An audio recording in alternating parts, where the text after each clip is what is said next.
paciente está, por ejemplo, con un dolor, algún dolor articular, calmar ese dolor, calmar ese proceso inflamatorio y que vuelva a tener la funcionalidad normal. Dependiendo de qué tipo de patología sea esa, si es sobre la evolución de la enfermedad, es otro medicamento que va a actuar. Es solo son medicamentos que solo calman principalmente la fase aguda de la inflamación. Pueden tener efectos sobre la inflamación también de los tejidos, pero sobre la evolución de la enfermedad son otros medicamentos efectos. Por ejemplo, puede usar un paciente con artritis reumatoidea para su dolor, para su proceso inflamatorio, pero para la evolución de su enfermedad, para el tratamiento de su patología de base, para que esa enfermedad tenga una evolución más lenta, es otro tipo de medicamento que se va a usar. Los antiinflamatorios se dividen en dos grandes grupos, los no esteroideos, que son los AINES que vamos a ver ahora, y los esteroideos, que son los corticoides que ya vimos en la clase anterior. Es un tipo de agentes heterogéneo en la estructura, es muy diferente la estructura química de ellos. Todos esos que les cité corresponden a grupos diferentes dentro de los AINES.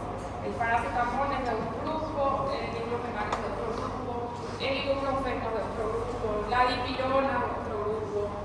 Son todos de grupos diferentes, pero lo que tienen en común es el efecto, que es la inhibición de la síntesis de prostaglandinas. En la clase de corticoides nosotros ya vimos que la inhibición de la ciclooxigenasa, que podía ser del tipo 1, que podía ser del tipo 2, lo que producía era la disminución de la producción de las prostaglandinas y de los tromboxanos. Entonces, lo que ellos consiguen es inhibir la síntesis de prostaglandinas por inhibición de esta enzima. Nosotros vimos en los corticoides que ellos actúan en otra enzima, ¿cómo se llamaba esa enzima?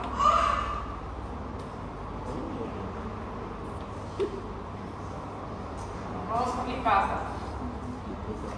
Y debajo de la fosfolipasa estaba la ciclooxigenasa y debajo otra vez había otra enzima en la lipoxigenasa acá, que era la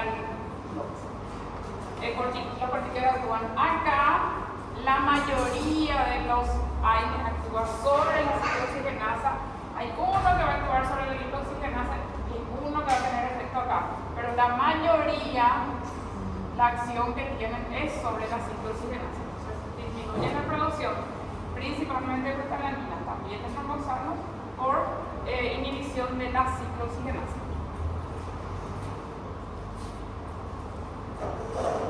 Ahí vamos a ver después los casos con la utilización de los analgésicos, pacientes con antecedentes patológicos ya, que tienen dolores articulares y que, de acuerdo a eso, qué analgésico, qué AINE nosotros podemos indicar a ese paciente de acuerdo a sus antecedentes. Es importante el antecedente que tiene ese paciente. Otro paciente que es joven, sin ninguna patología, pero un poco operado, también necesita una acción analgésica antiinflamatoria. ¿Qué podemos hacer a ese paciente? Y en otro caso, un paciente febril que va a recibir dipirona y presenta una reacción a eso, y vamos a ver qué tipo de reacción sale, qué tipo de reacción eso hace. Acá ya hemos visto cuáles son los mediadores que participan en la inflamación. Son muchísimos los mediadores que pueden participar. Tenemos sustancias que ya están formadas, están preformadas, y sustancias que se van a formar en un proceso inflamatorio. Entre estas sustancias, las aminas vasoactivas, ¿cuál es una que es muy importante que está ya mejorando la secreción?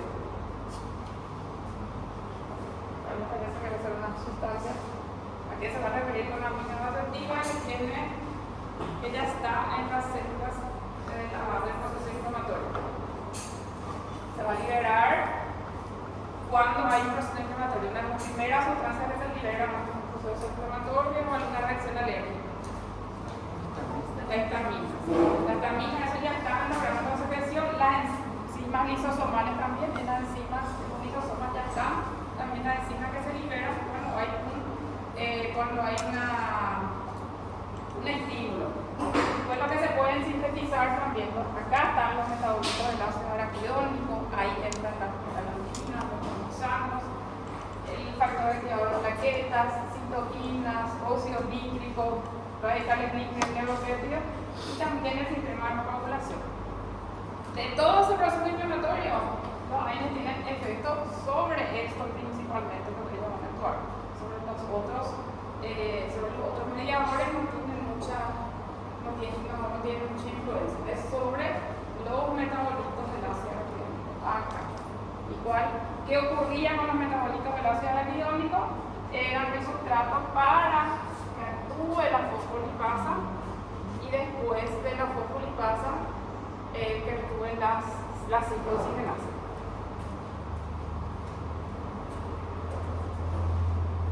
Sobre los metabolitos del ácido araquidónico, entonces, acá en la fosfolipasa actúa, se forman los metabolitos y esos metabolitos van a pasar o a la vía de la ciclooxigenasa o a la vía de la lipoxigenasa. En el caso de que pasen a la vía de la ciclooxigenasa, lo que se va a formar van a ser prostaglandinas, prostaciclinas y tromboxanos, que tienen diferente acción. Las prostaglandinas, acción vasodilatadora, vasoconstrictora. Vasodilatadora de los tromboxanos, vasoconstricción y tromboxano. Este vasodilatador, favorece la agregación plaquetaria, este disminuye la agregación plaquetaria. La gran parte de la respuesta inflamatoria se relaciona con esa vasodilatación, porque ¿qué se ve? Si hay una vasodilatación, hay salida de líquido, entonces el edema se ve por ese motivo, el acúmulo de líquido también se ve por ese motivo. Entonces eso está relacionado, muchas de las respuestas inflamatorias de la fase aguda se relacionan con las prostaglandinas. Si el metabolito pasa esta vía, que es la lipoxigenasa, se forman leucotrienos. ¿Y esos leucotrienos qué efecto tenían? ¿También favorecían la respuesta inflamatoria? Así que los leucocitos lleguen favorecían la respuesta inflamatoria, tenían un papel importante en la quimiotaxis leucocitaria y también en qué otra reacción que pueda verse en los pacientes. Interfieren mucho los leucotrienos. En la parte respiratoria, ¿qué era? Broncoconstricción. El broncoespasmo se puede ver por acción de los leucotrienos. Doutor, ele pode formar os dois ou só um? Los dos se pueden formar. Os dois? Sí, o sea, puede pasar el metabolito, puede pasar a la vía de la lipoxigenasa y de la ciclooxigenasa. Cuando hay un mecanismo, hay una lesión del proceso, un estímulo, un proceso inflamatorio, entonces se activa la fosfolipasa que va a formar metabolitos del ácido araquidónico que pueden pasar a esta vía de la lipoxigenasa para formar principalmente leucotrienos. Y en la ciclooxigenasa se forman las prostaglandinas y los tromboxanos. Acá está el lugar donde actúan los corticoides, que es sobre la fosfolipasa, y acá está lo que le dije que estas dos enzimas ya están por debajo de la fosfolipasa, la lipoxigenasa y la ciclooxigenasa.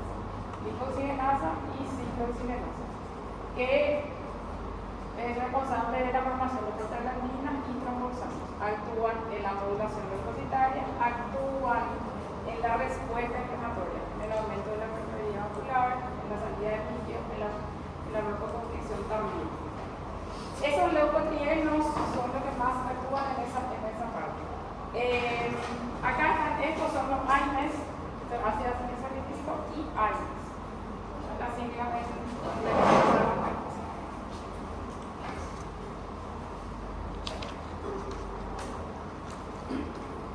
estos son la vía de la lipoxigenasa y esto que está acá en el medio es la vía de la ciclooxigenasa. Tromboxanos, prostaglandinas. Y hay diferentes tipos de prostaglandinas. Leucotrienos.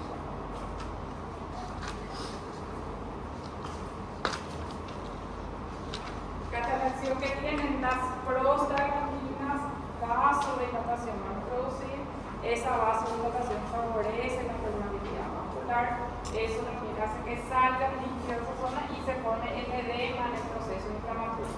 También tenía relación con el dolor que el paciente tenía, aumentaba la sensibilidad de las fibras que transmiten el dolor. Se va a tener dolor el paciente también por acción de las prostaglandinas. O sea, tendría sentido por eso que un AINE entonces calme el dolor en el paciente. Los trombosanos favorecen la vasoconstricción y la agregación plaquetaria. Las prostaglandinas de todos los tipos tienen efectos similares. Inhiben la agregación y producen vasodilatación. Y los leucotrienos tienen relación con el proceso inflamatorio, que es también con la vasodilatación, con la quimiotaxis depositaria, que es la migración de las células, o sea, de los leucocitos hasta el proceso inflamatorio y provocan broncoconstricción.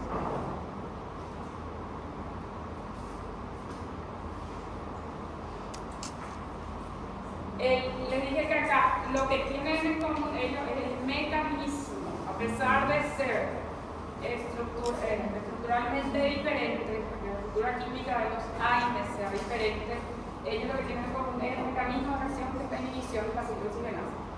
Esa inhibición de la ciclooxigenasa va a ser responsable del efecto terapéutico, de lo beneficioso que va a haber. Le va a pasar el dolor al paciente, le va a disminuir la respuesta inflamatoria, le va a pasar la fiebre al paciente por ese efecto.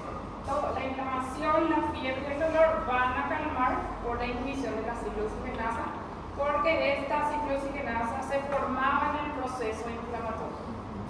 Pero también esa inhibición de la ciclooxigenasa es responsable de sus efectos adversos, porque estas sustancias son sustancias que son inducidas por el proceso inflamatorio, pero también son sustancias que tienen una función fisiológica. Entonces, las prostaglandinas tienen funciones dentro de algunos órganos, dentro de algunos tejidos, y al disminuir la producción de esas sustancias vamos a conseguir frenar el proceso inflamatorio, pero también podemos ver sus efectos adversos por ese mismo motivo.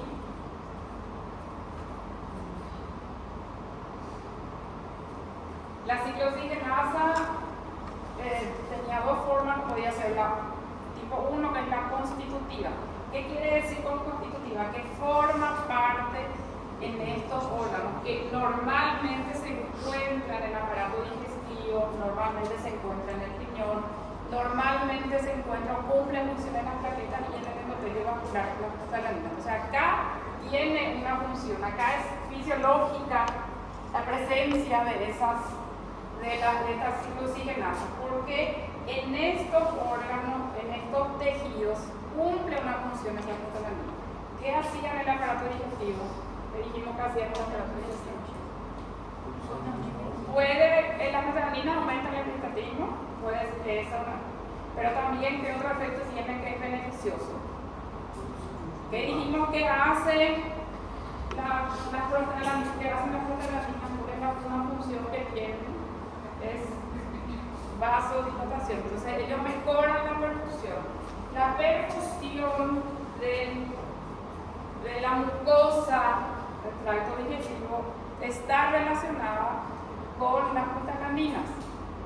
Si es que se disminuyen las prostaglandinas que se ve, se afecta eso y se pueden ver alteraciones en la mucosa que se relacionan con la gastritis y con la úlceras.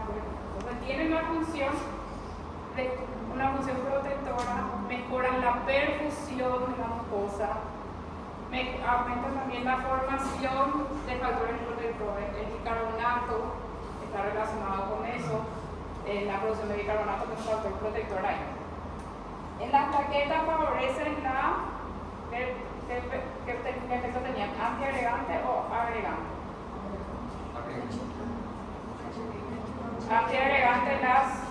Antiagregante las prostaglandinas. Entonces disminuyen la agregación plaquetaria y disminuyen el riesgo de formación entonces de trombos, por ejemplo. En el endotelio vascular está relacionado con la adhesividad de las plaquetas a ese endotelio también. Y en el riñón, ¿qué efecto tienen las prostaglandinas? quién sabe qué relación tiene riñón con prostaglandinas.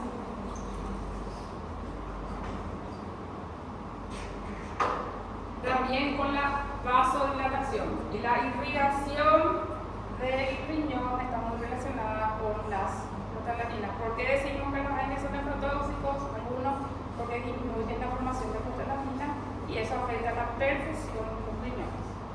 Esto está relacionado con la vasodilatación, la perfusión de estos tejidos, tanto del aparato digestivo como en los riñones.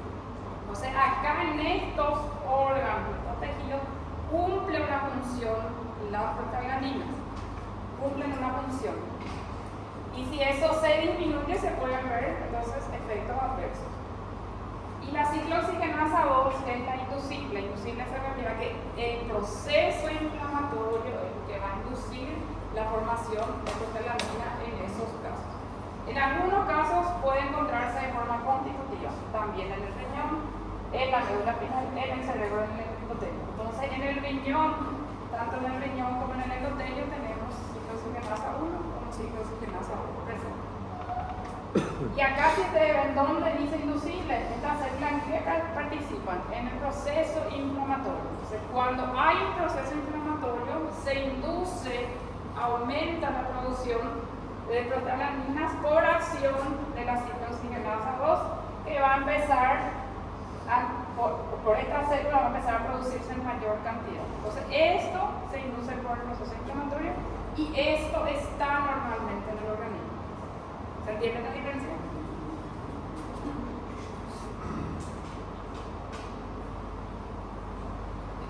La ciclooxigenasa 1 que es la constitutiva, entonces forma prostaglandina y trombosano. Trombosano interfiere en la agregación y las prostaglandinas que son protectoras interfieren principalmente en la parte gastrointestinal y en la parte renal. Y las prostaglandinas proinflamatorias son inducidas por la ciclooxigenasa 2 que participan en el proceso inflamatorio, en el dolor y en la fiebre. Entonces, si nosotros le damos un medicamento, un AINE al paciente, esto va a disminuir y eso es bueno para el paciente. Ahí vamos a ver su efecto terapéutico, el efecto que nosotros estamos buscando. Vamos a ver por frenar esta ciclooxigenasa y por disminuir la formación de estas prostaglandinas en el paciente. Entonces va a disminuir la inflamación, va a disminuir el dolor, le va a pasar la fiebre. ¿Sí? En la fisiologia, a prostaglandina e os trombosanos, eles terão equilíbrio, porque um é vasodilatador, o outro constritor, e me parece antagônico. En las cantidades, entre los AINES, o sea, cuando administramos AINES, generalmente prevalece este bloqueo. En la fisiología sí, hay equilibrio entre ellos. Si vos le das un medicamento, el AESI, por ejemplo, a dosis baja, vos conseguís frenar esto. Si vos le das 75 miligramos a tu paciente de AESI, esto vas a conseguir frenar. Si vos le das 500 miligramos de AESI, ahí vas a tener acción también sobre la prostaglandina. O sea, a concentraciones bajas se consigue frenar más esta acción que esta acción. Doctora, no me quedó claro, en una diapositiva anterior dijiste que en la plaqueta actúa como antiagregante. ¿Cómo no? La prostaglandina como antiagregante, el trombosano como agregante, dependiendo de cuál sea. La prostaglandina va a tener acción antiagregante y los trombosanos sí van a tener acción antiagregante, porque se pueden encontrar también las dos. Entonces, si es trombosano, eso es lo que se estas partes las que se suelen empezar con la antiagregación, con el medicamento que estaba diciendo. ¿Está bien? Entonces acá, si nosotros le damos el AINE, nosotros esto buscamos y esto va a ser beneficioso para el paciente porque si frenamos esto. Pero si el medicamento también puede tener acción acá. Entonces, si tiene acción acá, va a tener una acción antiagregante, pero también va a tener efectos, si se da dosis alta o si se da por mucho tiempo, va a tener efectos adversos en el paciente, porque si empieza a afectar a la mucosa gástrica, se empieza a afectar a la perfusión de la mucosa como a la perfusión renal, se pueden ver los efectos adversos. Entonces, el mismo mecanismo es responsable El mismo mecanismo de acción es responsable tanto del efecto terapéutico como del efecto adverso de los medicamentos. La ciclooxigenasa que es constitutiva es la que se encuentra en el órgano repetido para el estómago, la parte intestinal, todo el riñón, plaqueta. Y la ciclooxigenasa 2, o regulada o inducida por el proceso inflamatorio, es la que le va a relacionar con el dolor, la inflamación del paciente. Se encontraba también en el riñón, en el sistema nervioso central, ahí cumple una función importante, se llama ahora. Esto entonces, al disminuir la respuesta, o sea, al frenar al inhibir esta enzima, conseguimos los efectos beneficiosos, pero al frenar esta enzima podemos tener efectos adversos.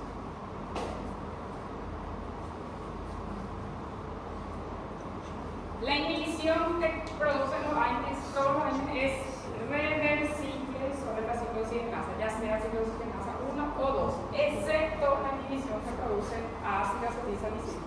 Esa inhibición sí es irreversible en el caso de las plaquetas específicamente, porque en el caso de que sea como efecto analgésico antiinflamatorio también es reversible. El paciente no puede tomar ácido acetilsalicílico una vez al día y no pasar el dolor por 12 minutos. La acción que tiene sobre las plaquetas es irreversible. ¿Qué quiere decir eso? Que una vez que se une el ácido acetilsalicílico recién se va a separar cuando esas plaquetas se renuevan, va a ser el efecto de ese medicamento cuando esas plaquetas se renuevan. Hay diferencia entre la afinidad que tienen por los diferentes tipos de ciclooxigenasa. Recuerden esto y entonces ya van a saber que los otros se unen a las dos isoformas. Estas sustancias, o sea, estos AINES se unen selectivamente a la ciclooxigenasa 2, o sea, tienen mayor unión a la ciclooxigenasa 2, que son los COX-6, el diclofenac y el meloxicam. ¿Qué acción tendría, o sea, qué diferencia tendría esto relacionado con los efectos? Si tienen una selectividad por la ciclooxigenasa 2, ¿qué es lo que se va a ver? ¿Cómo?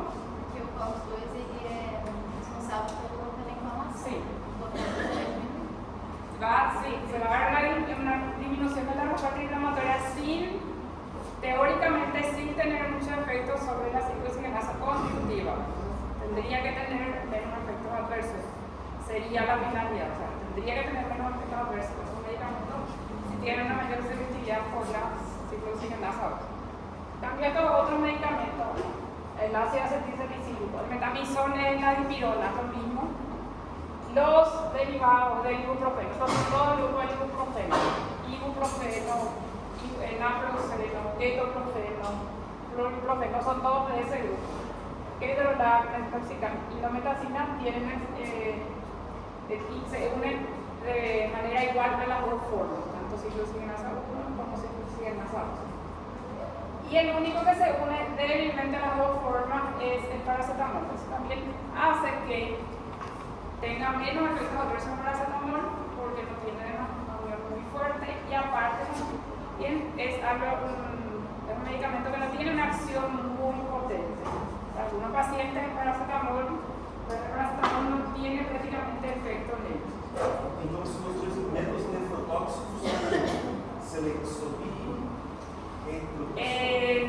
teóricamente sí, o sea, se desarrollaron con esa finalidad, pero pueden tener también efectos, pero teóricamente deberían tener menos efectos adversos o tener mayor selectividad. Pero, ¿qué pasa?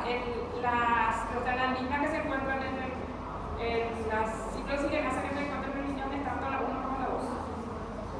La ciclooxigenasa 2 renal se va a inhibir, pero también se va a esa ciclooxigenasa se puede colgar en el riñón.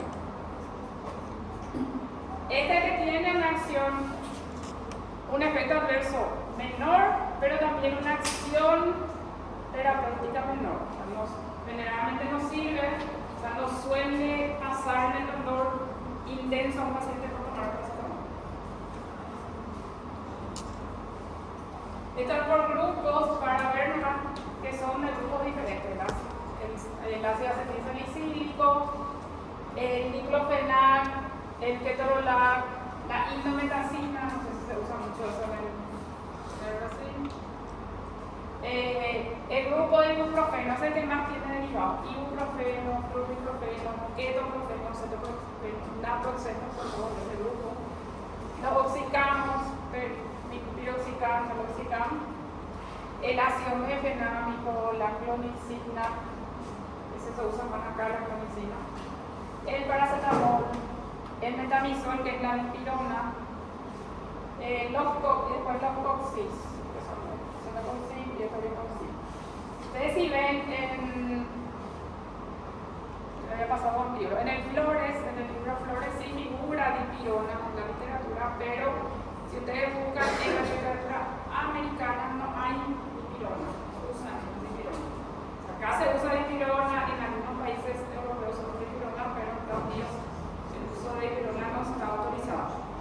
Eso se relaciona con el riesgo que tiene la granulocitosis. Las reacciones idiosincrásicas se ven de manera no previsible, o sea, es imprevisible. El paciente puede consumir en una vez presentar una reacción idiosincrásica, y algo que puede presentar la dipirona es eso, que es la agranulocitosis, o sea, va a afectar la producción de las células, y por eso en Estados Unidos no está autorizado. En ese libro, el Capsum, que lean ese, no van a encontrar que si te dipirona en ninguna literatura mundial. Pero en cambio acá sí se sigue utilizando. Y otra pregunta que después seguro que pueden hacer: ¿por qué no está prohibido en su vida? Acá no se usa ese medicamento, y ese medicamento también no está prohibido en varios países por afectación hepática que se puede producir. Acá nosotros no tenemos, creo que en Estados Unidos estamos poco, y en otros países está limitado su uso por el riesgo de hepatitis fulminante que tiene. Pero son reacciones que son idiosincrásicas, no se puede predecir cuándo el paciente, no se puede saber cuándo el paciente va a tener, pero en algunos países se prefiere más comunicar eso.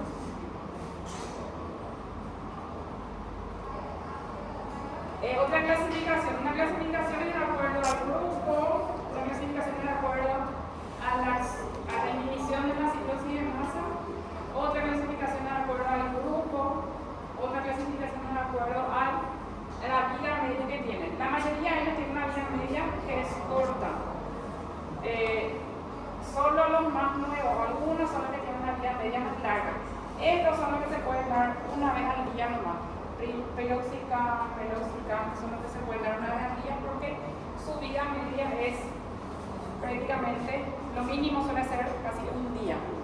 En cambio, los otros medicamentos tienen que tomar más veces. Si su vida media es más corta, quiere decir que no va a cubrir 24 horas un solo medicamento, una toma no va a cubrir, por eso se tiene que dar varias veces. El paciente que toma diclofenac por un tratamiento suele tomar 3 veces al día, y un ibuprofeno suele tomar 3 o 4 veces al día, porque la vida media de esos medicamentos es más corta. Entonces, solo los oxicam, son ese grupo, este grupo, son los que tienen una vida media que permite que la toma sea una sola vez.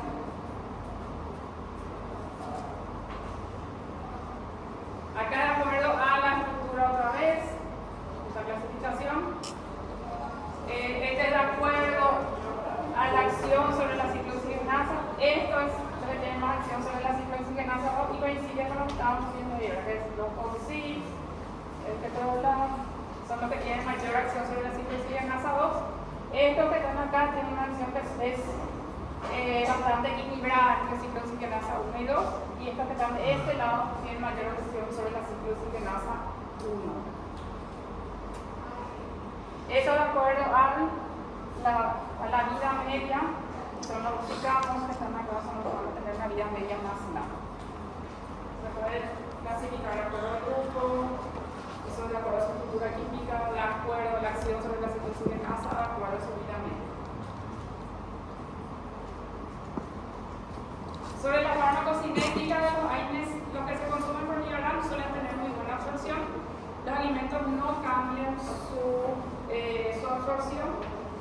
Ahora son los primeros medicamentos que nosotros damos en la grupo. Vamos a ver que hay muchos medicamentos que están indicados que se tomen lejos, alejados de las comillas o con las comillas porque su absorción se afecta. Cuando hay eso no hay ese problema, no hace falta decirle que coma primero o que sea mucho tiempo después de la comilla que tome su medicación porque esa absorción no se altera con los medicamentos, con los alimentos. La eliminación es principalmente renal, entonces la funcionalidad renal va a ser importante también en la excreción. Si el paciente tiene alteración de la funcionalidad renal, puede alterarse la excreción de esos aires. La mayoría se transporta ligado a proteínas dentro del organismo. Y vamos a ver sus acciones ahora. ¿Alguna pregunta hasta esa parte? Ahora nosotros vamos a ver las acciones de los AINES en general.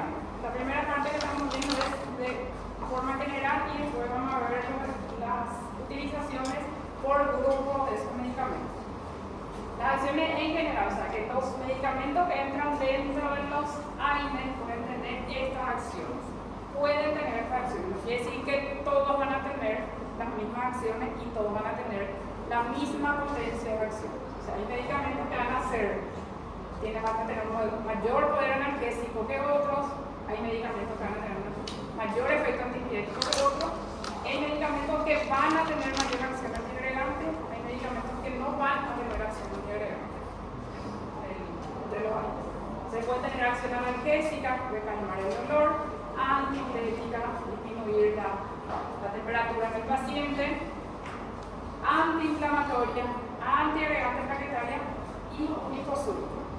De esto también que tienen que saber por qué mecanismo se produce esa acción, cada una de estas acciones. ¿Por qué mecanismo se produce la acción analgésica, la acción antipirética, antiinflamatoria, antiagregante y liposúrgica?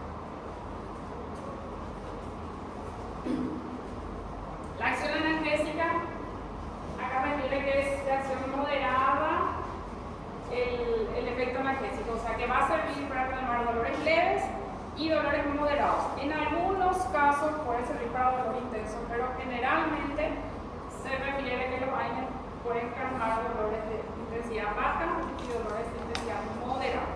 Generalmente si son dolores intensos, ya se tienen que usar otro tipo de medicamentos que son los opioides. Tienen un efecto analgésico, o sea, un techo analgésico, una potencia analgésica menor que los opioides, mucho menor que los opioides. Pero a diferencia de los opioides, no alteran el sensorio o la percepción del dolor. El nivel de sensorio se refiere al nivel de conciencia del paciente, que estos medicamentos no van a producirle somnolencia o no van a producir como el paciente, a lo que sí pueden producir los opioides. La medicación de opioides que puede producir puede hacer que el paciente altere su nivel de conciencia, esté somnoliento, se duerma o entre en coma también.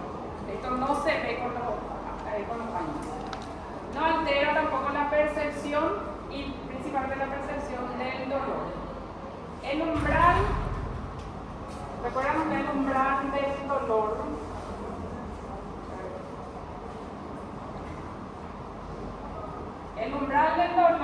o sea, cuando se pasa ese umbral del dolor, ahí el paciente empieza a sentir dolor. Con los AINES el umbral del dolor se mantiene. ¿Okay? Si a mí una cierta temperatura, poner el dedo sobre algo caliente con una cierta temperatura me produce dolor, yo tomo AINES y va a seguir produciéndome dolor esa misma temperatura. Si me clavo, normalmente me clavo el dedo, la mano con un clavo en la mano, eso me produce dolor, tomo AINES y va a seguir produciendo ese estímulo, va a seguir siendo doloroso para mí. Con otros medicamentos, como por ejemplo con los opioides, se altera el umbral del dolor y es mayor en esos pacientes.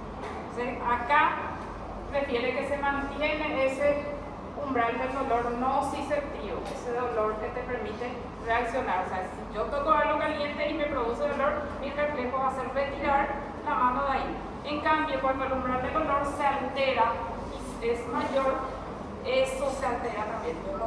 Ese umbral tiene que ser mayor, entonces algo me va a estar quemando la mano y yo no voy a tener ese reflejo porque se altera este umbral del dolor nociceptivo no pasivo. Esto no se ve con los AINES, o sea, con el AINE se mantiene, con otros analgésicos sí se puede alterar. ¿Se entiende? Entonces no produce alteraciones ni en la conciencia ni la percepción del dolor tampoco.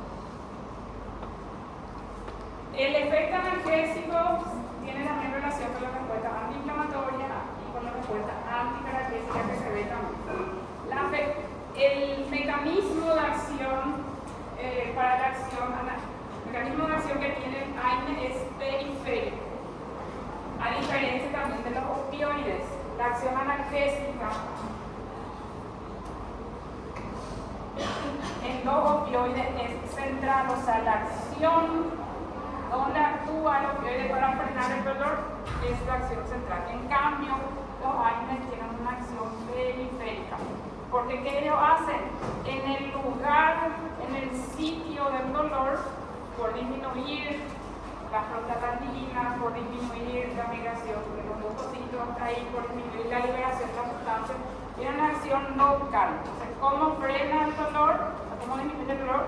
Principalmente teniendo efecto en el sitio donde se genera. Entonces, si tengo un esguince en el tobillo, la respuesta inflamatoria disminuye en ese sitio y a consecuencia de eso me cambia el dolor a mí. Es periférico, es en el sitio donde está el proceso inflamatorio. Sirve para varios tipos de dolores. Dolores articulares, ya sea por algo agudo, por algo crónico, por un golpe, por una patología crónica, para dolores musculares, dolores en procesos dentarios, cefalea de diversas formas. Puede servir también para migrañas, para procesos migrañosos, que suelen ser dolores más intensos. Puede servir en dolores postoperatorios, diclofenac, ketorolac, se suelen hacer en pacientes postoperados.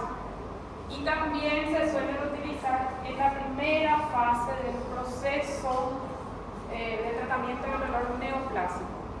En la escala de tratamiento del dolor hay algo que se debería seguir, a veces no se puede, pero en la escala del dolor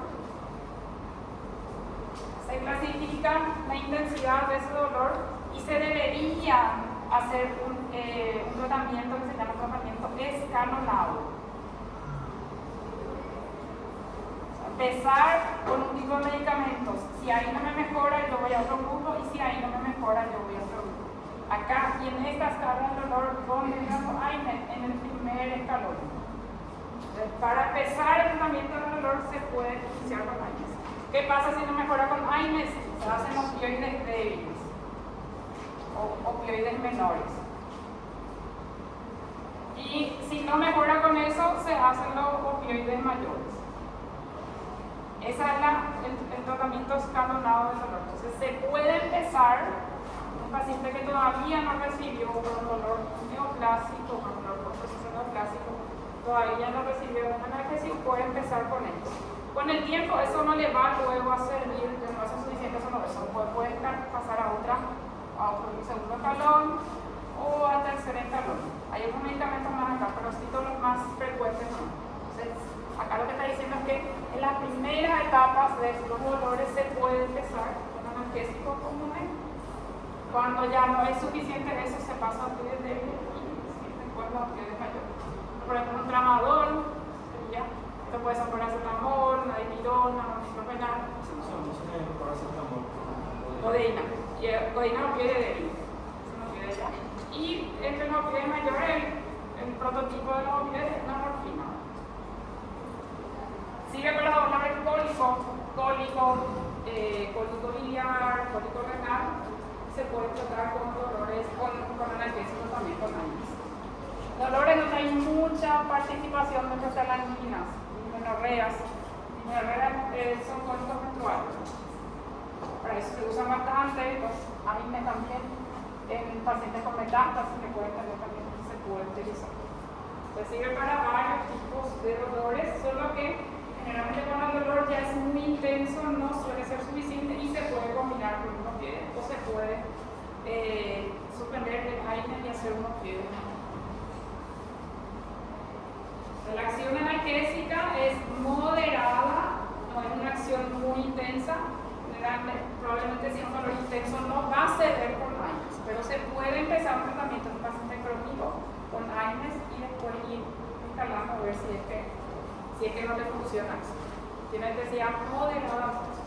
La acción es periférica y es por acción sobre cuál tipo de ciclo oxigenasa. Ese es para saber el mecanismo de acción del proceso. Es acción analgésica. La primera acción que estamos viendo es por acción sobre qué tipo de ciclo oxigenasa.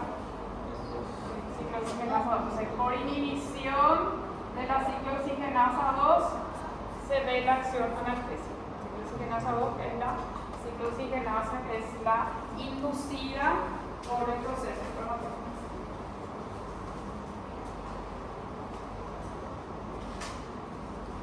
Y cuando me refería a esto que les dije, cuál es el mecanismo de acción, entonces se ve la acción analgésica porque se frena la acción de la ciclo oxigenasa 2.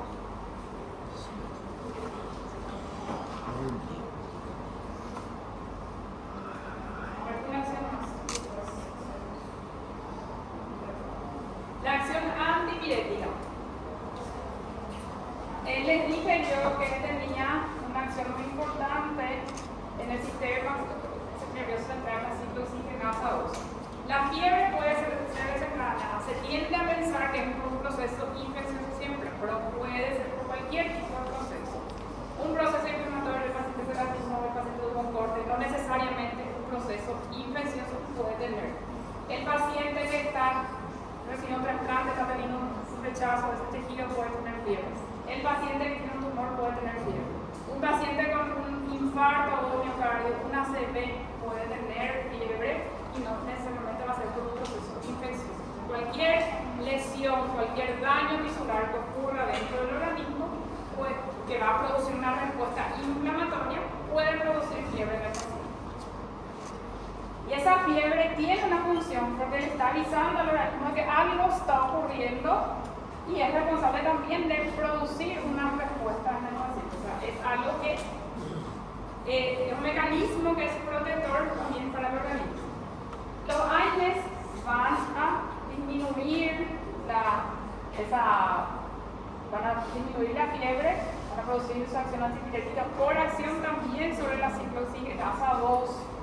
Antipirética, entonces por inhibición de la ciclo oxigenasa 2, también por inhibición de la ciclo oxigenasa 2, pero a diferencia de la acción analgésica que era periférica, la acción es central. Tiene acción sobre la ciclo oxigenasa 2 que se encuentra en el sistema nervioso central. Entonces por eso sirven bastante porque tienen una acción central, principalmente la dipirona, el paracetamol se usa bastante para la fiebre. Esta acción es central, no es local, no es por algo que se va a producir en el lugar donde el paciente se lastimó. ¿Es moderada también esa acción? Sí, también. Esta acción antipirética, inhibición del ciclo oxigenasa 2, pero la que se encuentra en el sistema nervioso central, por ese mecanismo se ve la acción antipirética.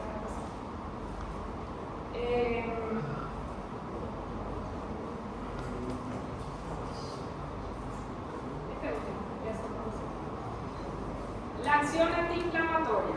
La acción antiinflamatoria también es por acción sobre qué tipo de enzima. COX-2, inhibición de la COX-2. La acción antiinflamatoria por inhibición de la COX-2, pero ahí también es en el lugar donde hay proceso inflamatorio. Esa acción es periférica. En el foco inflamatorio. O sea, la acción que es central es la acción antipirética. Por la acción en el foco inflamatorio es la acción antiinflamatoria y la acción analgésica. Disminuye la vasodilatación en el paciente, entonces al frenar, a disminuir la cantidad de prostaglandina, disminuye la vasodilatación en el paciente. Y tiene efecto tanto en la inflamación aguda como en la inflamación crónica, pero sirve más para procesos inflamatorios agudos. Puede usar un paciente en alguna patología crónica, pero ¿dónde tiene más preponderancia en un proceso inflamatorio agudo? Un paciente que se operó recién, un paciente que tuvo un traumatismo, el paciente que está con un proceso agudo. Para la forma crónica puede servir eventualmente, pero suelen ser más útiles otro tipo de medicamentos de inflamación crónica. ¿Cuándo vamos a un paciente que tiene una patología crónica? Generalmente cuando me duele. El paciente que tiene, por ejemplo, una gota, con una patología también que afecta a las articulaciones, tiene que tomar su medicamento de base para que su ácido úrico esté controlado. ¿Cuándo suele usar AINES? Cuando está con sus ataques de gota, cuando está con su dolor. Entonces sirve más para un proceso inflamatorio agudo que para un proceso inflamatorio crónico. Doutora, mas esse traumatismo agudo tem que ser de leve a moderado, né? Senão aí não vai ter efeito. No va a tener. Podés empezar, porque hay AINES que sirven para dolores así, para dolores moderados. Podés empezar, por ejemplo, con un diclofenac, en algún caso con ketorolac, pero si no le cede el dolor, tenés que hacer otro medicamento. Claro que si un paciente un politraumatismo no le vamos a hacer ese tipo de medicamento, ella tiene que ser otro más fuerte, ¿verdad? Pero se puede empezar, dependiendo de la situación. Mas na maioria das vezes, sempre quando você começar com AINES. Sí, para no saltar a lo que si es que ya era suficiente para el paciente, le está haciendo algo más potente. Y suele ser diferente el efecto que se ve también el efecto que se ve en los pacientes. Hay personas que tienen paracetamol no le calma un dolor de cabeza. Entonces, ¿para qué te vas a saber si el paciente te refiere que no? Muchas veces el paciente sabe qué medicamento es el que le viene mejor en cuanto al dolor. Entonces, los efectos son otra cosa. Si te refiere